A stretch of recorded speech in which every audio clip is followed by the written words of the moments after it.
అందరికీ నమస్తే. నేను మీ స్వర్ణ. Welcome back to making with స్వర్ణ. ఇడ్లీలు ఎప్పుడు ఒకేలా కాకుండా ఇలా జవ్వా గోధుమ రవ్వతోటి ఇడ్లీలు చేసి పెట్టండి. ఇంటిల్లి పాదికి చాలా చాలా నచ్చుతాయండి. చాలా బాగుంటాయి. అందులో మనం గోధుమ రవ్వతో చేస్తున్నాం కదా, చాలా హెల్తీగా ఉంటాయి. మరి లేట్ చేయకుండా ఎలా చేసుకోవాలో చూసేద్దామా. ఫస్ట్ ఒక బౌల్ తీసుకోవాలి. బౌల్లో కప్పు మినపగుళ్ళు నానబెట్టుకోవాలండి.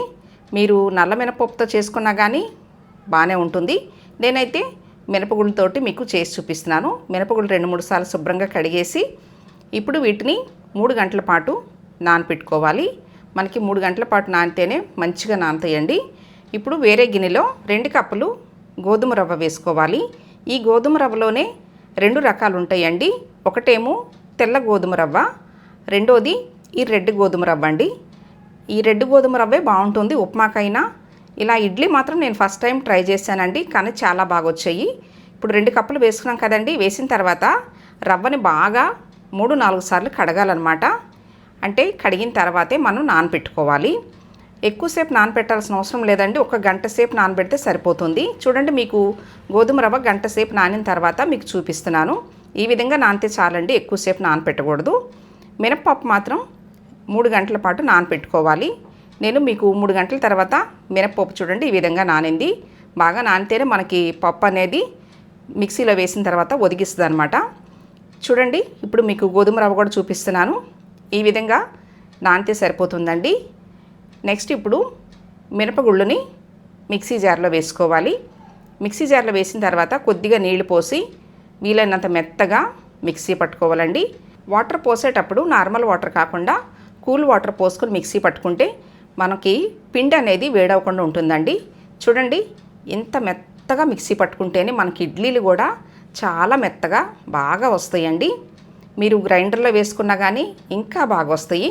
ఇప్పుడు ఒక పెద్ద గిన్నెలో మనం మిక్సీ పట్టుకున్న ఈ పిండిని వేసేసుకోవాలి. చాలా చాలా బాగుంటాయండి ఇడ్లీలు, తప్పకుండా ట్రై చేయండి. పిండి మాత్రం వీలైనంత మెత్తగా మిక్సీ పట్టుకోండి.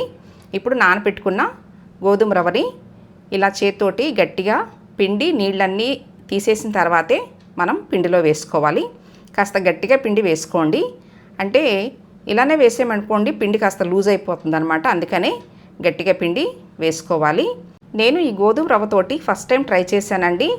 ఎలా ఉంటాయి అనుకున్నాను కానండి, మా ఇంట్లో అందరికీ నచ్చినాయి. మీరు కూడా తప్పకుండా ట్రై చేయండి. మీ ఇంట్లో కూడా అందరికీ నచ్చుతాయి. చాలా బాగున్నాయండి. ఇలా గోధుమ రవ్వ మనకి మినపప్పు కూడా బాగా మిక్స్ అయ్యేలాగా ఇలా కలిపేసుకోవాలి. ఇలా కలుపుకున్న తర్వాత ఇప్పుడు రాత్రంతా కూడా మూత పెట్టేసి పక్కన పెట్టుకోవాలండి. మీరు బయట పెట్టుకున్నా పర్వాలేదు, లేదంటే ఫ్రిడ్జ్లో పెట్టుకున్నా పర్వాలేదు. నేనైతే ఫ్రిడ్జ్లో పెట్టానండి. చూడండి, మరుసటి రోజు ఉదయం పిండి ఈ విధంగా ఉంది. ఇప్పుడు ఇందులో మీ టేస్ట్కి తగ్గట్టుగా సాల్ట్ వేసుకోవచ్చు.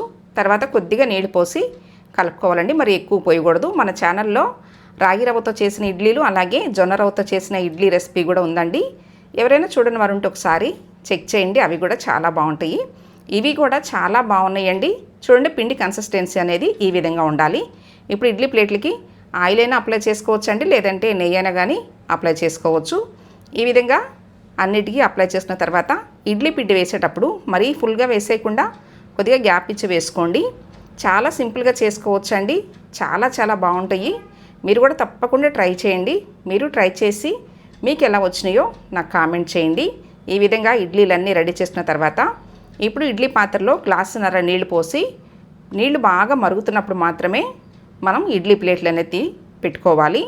అలా నీళ్లు మరగటం వల్ల మనకి తొందరగా స్టీమ్ అవుతాయండి ఇడ్లీలు అనేది.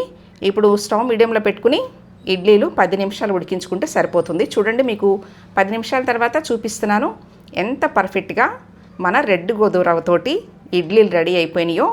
ఈ ఇడ్లీలోకి పల్లీ చట్నీ అయినా బాగానే ఉంటుంది, లేదంటే నా ఫేవరెట్ టమాటా పచ్చిమిరపకాయ పచ్చడి అయితే ఇంకా ఇంకా బాగుంటుందండి.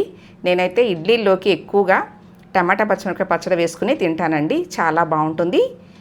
నేను చేసి చూపించిన ఈ జవ్వా గోధుమ రవ్వ ఇడ్లీ మీకు నచ్చినట్లయితే ఈ వీడియోని తప్పకుండా లైక్ చేయండి. మీ ఫ్రెండ్స్ అండ్ ఫ్యామిలీ మెంబర్స్కి షేర్ చేయండి. ఫస్ట్ టైం నా ఛానల్ చూస్తున్న వాళ్ళు తప్పకుండా సబ్స్క్రైబ్ చేసుకోండి. మరెన్నో టేస్టీ వెరైటీ హెల్దీ రెసిపీస్ మీకు చేసి చూపిస్తానండి. ఇంకా మాట్లాడుకోవటాలు ఇవ్వండి. వేడివేడిగా కాస్త నెయ్యి వేసుకుని తింటే ఆహా అద్భుతంగా ఉంటాయండి. మీరు కూడా తప్పకుండా ట్రై చేసి మీకు ఎలా వచ్చినాయో నాకు కామెంట్ చేయండి. Thanks for watching.